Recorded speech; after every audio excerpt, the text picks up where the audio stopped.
13 अगस्त 1946 Mohammad Ali Jinnah the star of India नाम की न्यूज़पेपर, जो कि मुस्लिम लीग का ऑफिशियल यानी कि खुद का न्यूज़पेपर था, उसमें मोहम्मद अली जिन्ना लिखता है रमज़ान चल रहा है। और मैं सभी मुसलमानों को याद दिलाना चाहता हूं कि वो रमज़ान का ही समय था जब प्रॉफिट मोहम्मद 10,000 मुसलमानों के साथ गए और काफिरों के हाथ से मक्का ले लिया, वहाँ जन्नत बनाई गई। और वो रमज़ान का ही समय था जब बैटल ऑफ बद्र लड़ी गई, जिसमें केवल 313 मुसलमान गए और काफिरों से जंग लड़ी। अभी फिर से रमज़ान चल रहा है। उसके बाद मस्जिदों में नमाज में गए लोगों को बुलाया गया, उनको सरमन्स दिए गए मौलवियों के द्वारा और कहा गया जो भी करना पड़े करो, बस पीछे नहीं हटना है, पाकिस्तान बनना चाहिए। और उसके बाद आती है 16 अगस्त और जिन्ना द्वारा डिक्लेयर कर दिया जाता है डायरेक्ट एक्शन डे, जिसे वीक ऑफ लॉन्ग नाइफ भी कहा गया। उसमें 5,000 हिंदुओं को जान से मार दिया गया, दसियों हजारों को अपंग बना दिया गया, 1.25 लाख हिंदुओं को बेघर कर दिया गया और दसियों हजारों का रेप कर दिया गया, जिसे बाद में कोलकाता किलिंग्स के नाम से भी जाना गया।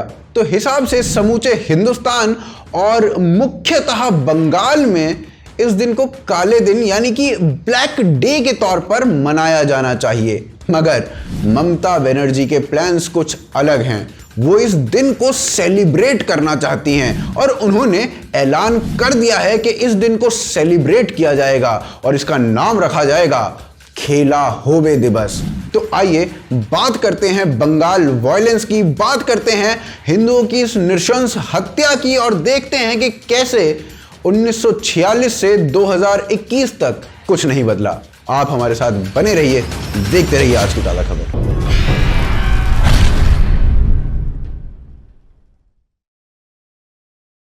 भारत में हिंदू मेजॉरिटी में है और लेफ्टिस्ट दिखाने की कोशिश करते हैं कि मेजॉरिटेरियन अथॉरिटी चल रही है। कमाल की बात यह है कि बंगाल में जय श्री राम बोलने पर सीधा जेल के अंदर डाल दिया जाता है और मेजॉरिटी देखती रहती है। कमाल की बात यह है कि राजस्थान के अंदर राम जी का झंडा फाड़ दिया जाता है और हिंदू मेजॉरिटी अपना अथॉरिटेरियन रवैया दिखा देती है। अरे ट्विटर पर इतना वायलेंस कर दिया हिंदुओं ने राम जी का झंडा फाड़ने पर, भाई इतना वायलेंस देखकर मेरी रूह कांप गई, वो भी अंदर तक। अब भाई इतना वायलेंस हिंदू करेंगे तो बीबीसी का लिखना तो बनता ही है कि जय श्री राम एक मर्डर क्राई बन चुका है।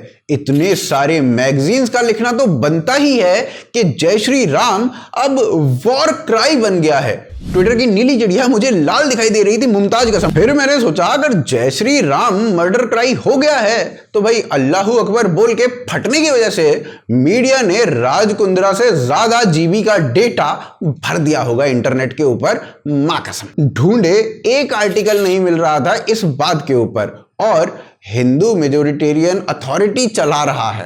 अरे भैया एक मीडिया उनसे संभल नहीं रही है, आए बड़े मेजॉरिटेरियन अथॉरिटी की बात करने वाले। अब जय श्री राम से चिढ़ने वाली दीदी बंगाल चुनावों में नारा देती है खेला होबे का। वैसे ये नारा अपने आप में सब बयान करने वाला था और इस नारे से वैसे तो पहले ही पता लग जाना चाहिए था कि बंगाल में अगर ममता जीतेगी तो हिंदुओं को और पॉलिटिकल ओपोनेंट्स को मारा जाएगा। और ऐसा मैं पता है क्यों बोल रहा हूं, क्योंकि ये नारा कोई पहली बार नहीं दिया गया है। ये नारा लगा था साल 2013, साल 2014 में भी, लेकिन भारत में नहीं, ये नारा लगा था बांग्लादेश में। शमीम उस्मान आवामी लीग का लीडर, नारायणगंज बांग्लादेश का एमपी। शमीम बड़ी सारी अनलॉफुल गतिविधियां करता था, इंक्लूडिंग रिलीजियस बिगॉटरी। एक स्कूल की बेचारी टीचर हेडमास्टर, उसका नाम होता है श्यामल कांति भक्त, उसको इस्लाम की डिसरिस्पेक्ट करने के लिए बुरी तरीके से मारा जाता है इसके भाई के द्वारा। और बाद में पता चलता है बेचारी टीचर तो इनोसेंट थी, इसने कुछ ऐसा नहीं किया था जिससे इस्लाम की डिसरिस्पेक्ट हो। इन्होंने अपने पॉलिटिकल ओपोनेंट सेलिना हयात और उनके फॉलोअर्स को बुरी तरीके से मारा, जो कि उस समय की मेयर थी। तो भाई ये तो समझ में आ ही गया था कि अगर ये नारा लगा है, यानी कि खेला होवे का नारा लगा है, और इस आदमी ने वो नारा दिया है तो काम भी इस आदमी के जैसे किए जाएंगे। और अब पॉलिटिकल ओपोनेंट्स की कोई खैर नहीं। एनएचआरसी से लेकर कोर्ट तक सब ने ममता को बहुत कुछ कहा। एनएचआरसी ने कहा कि रूल ऑफ लॉ चलना चाहिए था वेस्ट बंगाल में, मगर लॉ ऑफ रूलर चल रहा है, यानी कि साफ तौर पर ममता को फासिस्ट बोला एनएचआरसी ने। बीजेपी ने कहा कि बंगाल में फासिज्म बढ़ गया है, तो इस पर हमारे इंटेलेक्चुअल खड़े हो गए और बोले, अरे क्या कह रहे हो, ये तो बंगाल की सीएम का अपमान है। वाह, मतलब ये जो सो कॉल्ड इंटेलेक्चुअल हैं, ये दिन में सोते जागते, खाना खाते, खाना निकालते, सांस लेते मोदी जी को, अटल जी को फासिस्ट बोलते हैं। वो इंटेलेक्चुअल ममता को फासिस्ट बोलने पर प्रोटेस्ट करने लगे। बड़ी विडंबना है। रवीश कुमार ने उत्तर प्रदेश ग्राम पंचायत में वायलेंस हुआ उस पर कई प्राइम टाइम कर लिए। सीए के दौरान बेचारे पुलिस वाले ने अपनी जान बचाने के लिए आत्मरक्षा में गोली चलाई, जिससे एक जिहादी की मृत्यु हो गई। तो भाई उस पर बवाल काट दिया रवीश कुमार ने। 20 साल के छात्र सुलेमान की मौत गोली से हुई क्योंकि पुलिस के जवान ने आत्मरक्षा में गोली चलाई थी। और इस रवीश कुमार ने आज तक एक अक्षर नहीं बोला है बंगाल में हो रहे वायलेंस के ऊपर, और वहां पर जो हुई एथनिक क्लिंजिंग है उसके ऊपर। अब भाई हिंदुओं को मारने, उन्हें डिस्प्लेस करने के लिए अगर इंटेलेक्चुअल आपके साथ खड़े हो जाएंगे और अगर कोई आपके अगेंस्ट चू भी कर दे तो आपके लिए प्रोटेस्ट करने लगेंगे। मीडिया जो मोदी को रोज फासिस्ट लिखती है, वो ममता के लिए ये तो लिख सकती है कि बीजेपी ने ममता को फासिस्ट बोला, मगर एनालिसिस करके खुद से ममता को फासिस्ट नहीं लिख सकती है। तो भाई ममता के हौसले तो मजबूत होने ही हैं और लाजमी है कि वो इसके बाद आगे की काम भी करेगी।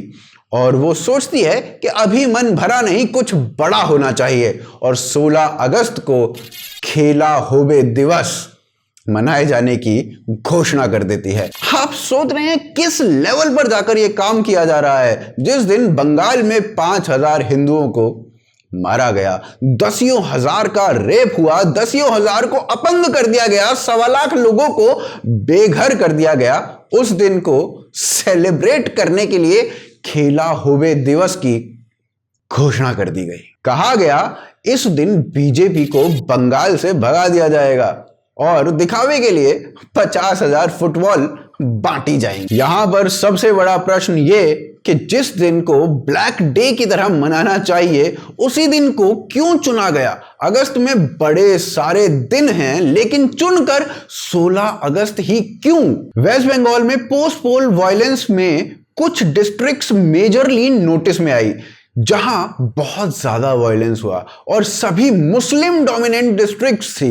मजूमदार ने अपनी रिपोर्ट में कहा जितने रेप हुए वो मैक्सिमम एक धर्म विशेष ने किए, जिन्होंने एट्रोसिटीज की वो भी मोस्टली एक धर्म विशेष के थे।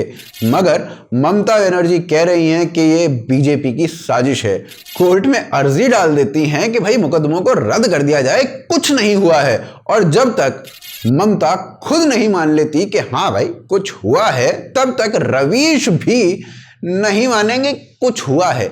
इंटेलेक्चुअल्स इनके लिए प्रोटेस्ट करते रहेंगे वेस्ट बंगाल में। आपका स्वागत है। तो जी आशान्वित हूं आपको वीडियो अच्छा लगा होगा। अगर वीडियो अच्छा लगा है तो इस वीडियो को ज्यादा से ज्यादा शेयर कीजिए। अगर आपको हमारी मर्चेंडाइज खरीदनी है तो लिंक उसके लिए पिन कमेंट में और डिस्क्रिप्शन में दिया गया है। भोकालफैक्ट्री.com वेबसाइट का नाम है। साथ ही साथ अगर आप हमें हेल्प करना चाहते हैं तो patreon.com और ज्वाइन बटन के थ्रू आप सपोर्ट कर सकते हैं। सपोर्ट वांछनीय है। डिस्क्रिप्शन और पिन कमेंट में लिंक दिया गया है। उसके अलावा आप हमें ट्विटर, फेसबुक, इंस्टाग्राम पर फॉलो कर सकते हैं। आप देख रहे हैं आज की ताज़ा खबर। जय हिंद, जय भारत।